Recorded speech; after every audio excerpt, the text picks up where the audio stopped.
At that moment in time, I might have thought it was love, but as I've got older, I've realized maybe it wasn't. Recently, Zayn Malik went on Call Her Daddy and casually said he doesn't think he was ever in love with Gigi Hadid, the woman he dated for 6 years, built a life with in Pennsylvania, and shares a daughter with. But when you hear what Gigi said in response, his never in love comment hits completely different. I don't feel like it was love. On February 11th, 2026, Zayn Malik appeared on the Call Her Daddy podcast with Alex Cooper. The interview was recorded in Las Vegas, where Zayn has been doing a residency, and it marked one of the most candid deep dives into his personal life that he had ever given. During the conversation, he confirmed something he had first said in a 2024 appearance on The Zach Sang Show, that he has never been in love. Cooper asked him directly whether he still stood by that statement. Do you still stand by that? Yeah. Because like my understanding of love is always developing. He didn't leave it there. He went further, much further, and spoke about Gigi Hadid directly, not in passing, not as a footnote. He addressed the relationship head-on, the woman he dated on and off for 6 years, the mother of his daughter, Kai, a relationship that had been dissected by millions of people around the world. At that moment in time, I might have thought it was love, but as I've got older, I've realized maybe it wasn't. That statement alone drew attention, but Zayn continued, offering a list of what it might have been instead. Maybe it was lust, maybe it was this, maybe it was that. I don't feel like it was love. He then tried to add context by saying he does still love Gigi, just not in the way people might assume. And to be fair, like, just to say this on record, I will always love G, because she is the reason my child is on this earth. And then came the line that set the internet on fire. And I have the utmost respect for her. I will always love her, but I don't know if I was ever in love with her. He also tried to explain why he believes the relationship did not meet his current understanding of what love is. Not by dissecting what went wrong between them, but by pointing the lens at himself. Before, even when I said it, I think people took it a type of way, so I'm just like, yo. He acknowledged that his earlier comments had been misread, but then doubled down on the core point. I have so much respect for this woman and I do love her a crazy amount, but yeah, no. He said if he had been in love, things would have gone differently. He would have shown up differently as a partner. He would have been someone else entirely. Well, I don't think I was in love with her at that point. Otherwise, I would have been a better version of myself. That is the statement. 6 years, a child, multiple breakups and reconciliations, joint magazine covers, a pregnancy announcement on national television, a home built together in Pennsylvania. And he says it was not love. He says he would have been better if it had been. He says the fact that he wasn't better is proof that it wasn't. And when you hear that, the question is not just whether he is right or wrong in his own self-assessment. It is what happened during those 6 years that led him to this conclusion. Because while Zayn was framing the relationship from his seat on a podcast in 2026, speaking in retrospect with the benefit of distance and age, Gigi had already spoken. She spoke in interviews, in real time, while the relationship was happening. She spoke on social media. She spoke through the way she handled their breakup. And what she said, long before this podcast existed, long before Zayn ever sat across from Alex Cooper, paints a picture that his version does not account for. A picture that contradicts his framing not through argument, but through evidence. Their relationship began in November 2015. Zayn had recently left One Direction and ended his engagement to Perry Edwards. Gigi had split from Joe Jonas around the same time. Within weeks of being seen together, they were linked publicly, debuting at the American Music Awards. By January 2016, Gigi appeared in Zayn's debut solo music video, Pillow Talk. The song was a commercial hit, the video was everywhere, and the two of them, together on screen and off, announced the relationship to the world in the most visible way possible. They quickly became one of the most photographed and discussed couples in entertainment. They appeared on joint Vogue covers. They showed up to the Met Gala together. They were, by every external measure, a couple that was deeply intertwined. Over the next several years, the relationship moved in waves. They broke up in March 2018, with both sharing public statements expressing mutual respect and care. At the time, Zayn posted on Twitter expressing a huge amount of respect and adoration for Gigi as a woman and friend. They got back together within months. They broke up again in January 2019. They reconciled yet again. By early 2020, they were back together, and in April of that year, Gigi confirmed her pregnancy on The Tonight Show. Their daughter, Kai, was born on September 19, 2020, at Zayn's farm in Pennsylvania. For a period of time, it appeared as though the cycle of splitting and reuniting had finally settled into something stable. They were parents. They were living together. They were building a life. Then came October 2021. An altercation at their Pennsylvania home involving Gigi's mother, Yolanda Hadid, led to 4 criminal harassment charges against Zayn. He pleaded no contest. He was sentenced to 360 days of probation, anger management, domestic violence programs, fines, and no contact orders. The relationship ended for good. That is the timeline. From 2015 to 2021, public declarations of love, joint magazine covers, a pregnancy announcement on national television, a baby born on a farm in Pennsylvania, a family altercation that became an international news story, criminal charges, probation, and a permanent split. 6 years of being one of the most visible couples in the world, a daughter who is now 5 years old, and now in 2026, Zayn says none of what he felt during those years qualifies as love. He says it might have been lust. He says it might have been something else. He says he doesn't know, but he is certain it wasn't love. So here is where Gigi's words start to matter, because she told a version of this story too, long before Zayn sat in that chair across from Alex Cooper. She told it through interviews, social media posts, public defenses of the relationship, and the way she handled the breakup. And her version does not look anything like his. Gigi's words, the receipts she left behind. To understand why Zayn's comments landed the way they did, why they didn't just generate conversation but generated outrage, why they dominated social media for days, you have to look at what Gigi Hadid said about this relationship while she was in it and after it ended. Because she didn't speak about Zayn in vague, non-committal terms. She didn't keep things surface level or media trained. Over the course of several years, across multiple interviews and public platforms, Gigi described the relationship in vivid, affectionate, and deeply personal detail. She named specific moments. She described specific feelings. She pointed to specific evidence of their bond, and those descriptions now sit in direct, unmistakable contrast to what Zayn said on that podcast. A contrast so sharp that it functions as its own kind of rebuttal, even though Gigi never intended it as one. During the relationship itself, Gigi spoke about Zayn with a consistency that was hard to miss. In a 2016 interview with the Evening Standard, she was asked about him, and she didn't deflect or keep it light. She called his brain his most attractive quality. She described what their daily life together looked like, saying, "We cook a lot together and do art together, and we're each other's best friends. We both feel we can talk about anything and learn a lot from one another." That is not the language of someone caught up in infatuation or novelty. That is the language of someone describing a partnership, one grounded in routine, comfort, and mutual investment. She wasn't talking about red carpet moments or public romance. She was talking about cooking together and making art. Those are the kinds of details that suggest a bond happening behind closed doors, beyond the reach of cameras and fans. In 2017, during a Vogue 73 Questions segment, Gigi described a Valentine's Day boat trip Zayn had planned for her and called his chicken and sweet corn pie like a hug. Again, these are not the kinds of details someone shares if they are performing a relationship for public consumption. A boat trip is not a paparazzi-ready event. A chicken pie is not a grand romantic gesture designed for Instagram. These are the textures of something lived and felt in the quiet spaces of a life shared between two people. She was choosing to reveal the private, comforting, unremarkable side of their life together, the side that exists far from magazine covers and red carpets, and she did so with obvious warmth. She was telling the world, this is what we are when nobody is watching, and what we are is something soft, something domestic, something real. When critics called their relationship fake in 2018, Gigi didn't hide behind a PR statement. She responded herself. She wrote, "I just post about my boyfriend like anyone else. There's nothing to figure out," and pointed to Zayn's tattoo of her eyes as proof their bond was real. She also defended him personally. In 2020, after Jake Paul accused Zayn of having an attitude, Gigi fired back on Twitter, telling him to go to bed. It was instinctive and protective. From 2016 to 2020, she consistently spoke about the relationship with certainty and pride, not hesitation. She defended it, detailed it, and stood beside him publicly,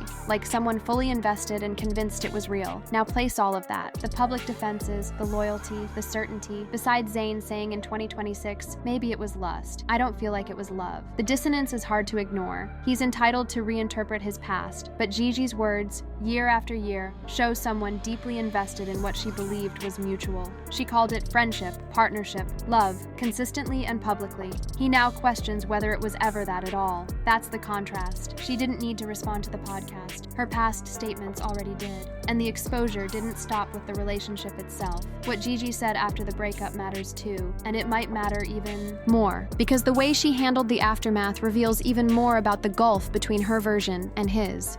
What broke them, and how Gigi handled the wreckage. The breakup between Gigi Hadid and Zayn Malik was not a quiet fading of feelings. It was not two people slowly growing apart and releasing a joint statement about remaining friends. It was triggered by a specific, violent event, one that generated police reports, court filings, criminal charges, and international headlines. And the way each of them handled the aftermath tells you more about the relationship and about the people in it than almost anything they said while they were still together. On September 29, 2021, while Gigi was in Paris for Fashion Week, an altercation took place at their shared Pennsylvania home between Zayn and Gigi's mother, Yolanda Hadid. Yolanda had allegedly arrived uninvited while Zayn was caring for one-year-old Kai. According to court documents, the argument escalated to a physical level. The filings alleged that Zayn grabbed Yolanda and shoved her into a dresser, causing what was described as mental anguish and physical pain. He was also alleged to have directed profane insults at her, including calling her a Dutch and demanding she stay away from my daughter. The altercation extended beyond the room. Zayn reportedly got into a heated phone call with Gigi, who was thousands of miles away in France, and also confronted a security guard named John McMahon at the property, yelling expletives and attempting to fight him. Zayn faced 4 criminal harassment charges, 2 against Yolanda, 1 against Gigi via phone, and 1 against the security guard. He pleaded no contest in Bucks County Magisterial District Court, a plea that functions as a guilty plea without formally admitting fault. He was sentenced to 360 days of probation, anger management, and domestic violence programs, fines, and no-contact orders with Yolanda and McMahon. Zayn vehemently denied the physical allegations. In a statement to TMZ, he said, "I adamantly deny striking Yolanda Hadid, and for the sake of my daughter, I decline to give any further details, and I hope that Yolanda will reconsider her false allegations and move towards healing these family issues in private." He also posted a longer statement on Twitter at the time, writing about his desire to protect Kai's privacy and noting that he had agreed not to contest the claims in an effort to resolve things without prolonged media attention. He framed the situation as a private family matter that should never have become public. Gigi's response was the opposite of lengthy. Through a representative, she offered one sentence: "Gigi is solely focused on the best for Kai. She asked for privacy during this time. No blame, no accusations, no extended press tour, no social media posts dissecting what happened. One measured line about her daughter. That was it." And that restraint is a core part of the exposure. Because while Zayn's version of events required a statement to a tabloid, a social media post to his followers, and eventually a podcast appearance in 2023, where he reflected on the incident and said, "I knew what the situation was, I knew what happened, and the people involved knew what happened too." Gigi said almost nothing publicly. She did not go to war in the press. She did not leak information. She did not grant interviews to tell her side. She let the court record exist on its own. She let the outcome speak. And she got on with the work of being a parent. Gigi was caught between 2 people she loved, her mother and the father of her child. One source told The Sun that Gigi's tried to mediate their relationship, but they just don't see eye to eye, adding that she held loyalty to both sides, but that the September incident proved to be the breaking point. Another source elaborated that this wasn't simply about one argument. It was the culmination of months, possibly years, of strain between Zayn and the Hadid family that had been managed and endured, but never truly resolved. Gigi had tried to be the bridge between them, and the bridge had collapsed. Reports were consistent in their conclusion. After that night, Gigi initiated the split, not out of anger performed for the public, not as a dramatic gesture. She did it because the environment around her daughter had become untenable, and she prioritized a stable and safe home for Kai above everything else, above the relationship, above public perception, above any lingering hope that they could patch things together one more time the way they had in 2018 and 2019. Consider the position she was in. Her mother had just been involved in a physical altercation in her home. The man she had spent 6 years with had just been charged with 4 counts of harassment. Her daughter was 1 year old. The media was circling. The world wanted her to say something, pick a side, issue a statement, tell her story, and she chose not to. She chose one sentence through a representative and then silence. That decision, the decision to say almost nothing when the entire world was waiting for her to say something, speaks more forcefully than any statement she could have crafted. What followed was not a scorched earth divorce of public opinion. It was not a revenge tour or a series of calculated media leaks. It was not bitterness performed for the cameras. Gigi moved forward with a quiet discipline that, in retrospect, looks like the most powerful commentary of all, not because she said anything cruel or pointed about Zayn, but because she showed, through her actions and her silence, what she valued. And what she valued was not relitigating the past. It was protecting her daughter and building something functional out of the ruins of something that had collapsed in the ugliest way imaginable. And the fact that she succeeded in doing that she took a relationship which ended with police reports and harassment charges and helped turn it into a functioning co-parenting arrangement that both parties speak positively about, is itself a testament to the depth of care she brought to the table. That is what makes Zayn's podcast comments so jarring in context. Gigi's post-breakup behavior is the behavior of someone who treated the relationship and the person in it as worthy of ongoing respect. Co-parenting and the Vogue interview.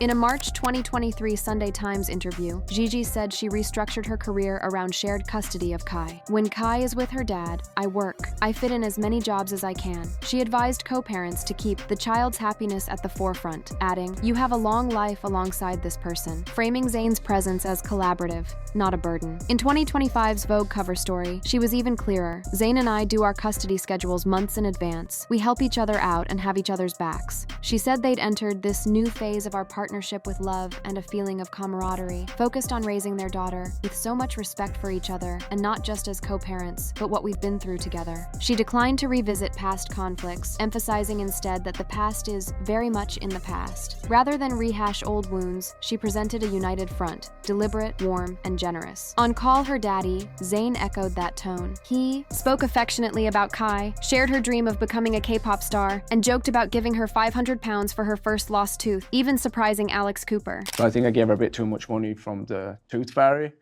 How much are we talking? 500 quid? Yeah. Zayn? It's her first tooth. He then described Gigi's playful criticism of the amount.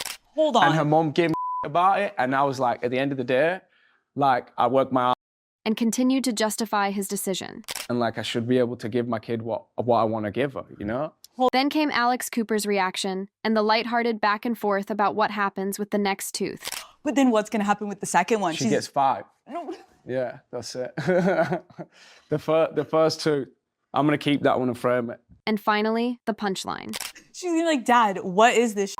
It's like a $1 bill. You're like, Yeah, that's it. Tooth fairy's gone broke now. It's a charming story. On its own, it feels sweet. A father wanting to give his daughter everything, especially after growing up with financial instability, and now having the means to be extravagantly generous. But the story doesn't stand alone. It sits within the same conversation, where Zayn said he was never truly in love with the woman he now co-parents with. In the same interview, he acknowledged being unfaithful in past relationships. That's the tension. In Vogue, Gigi described their dynamic as rooted in love and a feeling of camaraderie. Zayn, however, questioned whether the relationship itself, the foundation of their family, was ever love at all. She framed it as partnership. He suggested it may have been lust. The public reacts, and Zayn's bigger admission. The fallout from Zayn's podcast was immediate and deeply divided. Social media fixated on his never in love remark, especially since it came alongside another admission that shifted the tone from reflective to provocative. Supporters praised what they saw as emotional honesty. On Reddit and fan forums, many argued he was taking accountability, pointing to his comment that he would have been a better version of himself if he had truly been in love. To them, that was self-critique, not blame. Some framed it as growth. He was 22 when the relationship began and is now 33. Looking back and redefining what you once called love, they argued, is normal, even healthy. Critics, however, were unsparing. Outlets labeled the remarks diabolical, and social media reactions were blunt. Why say this about the mother of your child? Many felt the issue wasn't just what he said, but that he said it publicly, on a massive platform, about someone who has consistently spoken of him with grace. To them, it crossed an unspoken line, especially considering their daughter will one day hear it. Some also noted a pattern, recalling his broken engagement to Perry Edwards and arguing this wasn't the first time he publicly reframed a past relationship. What intensified everything was that the never in love comment didn't stand alone. In the same conversation, Zayn also spoke about embracing single life, adding another layer to an already combustible interview. Go to bed whatever time I want, eat what I want, like eat in the bed, like all kinds of shit, you know, that like is not cool when you're in a couple. And then, in the same breath, he went somewhere more revealing. You know, I tend to get in trouble in relationships too, because I was young and, you know, did certain things, you know, spoke to other females when I shouldn't have been. That is Zayn admitting to infidelity during his relationships. He framed it casually, adding, as most people do, almost immediately. But the admission carried enormous weight, especially sitting right next to the never in love comments. Because these are not separate topics. They are the same topic, viewed from different angles. If you were not in love, and you were unfaithful, and you now feel free without the weight of a relationship, then what exactly were you doing for 6 years? What was the person on the other side of that relationship? The person someone who is defending it, celebrating it, describing it as a friendship and a partnership, actually experiencing. As most people do.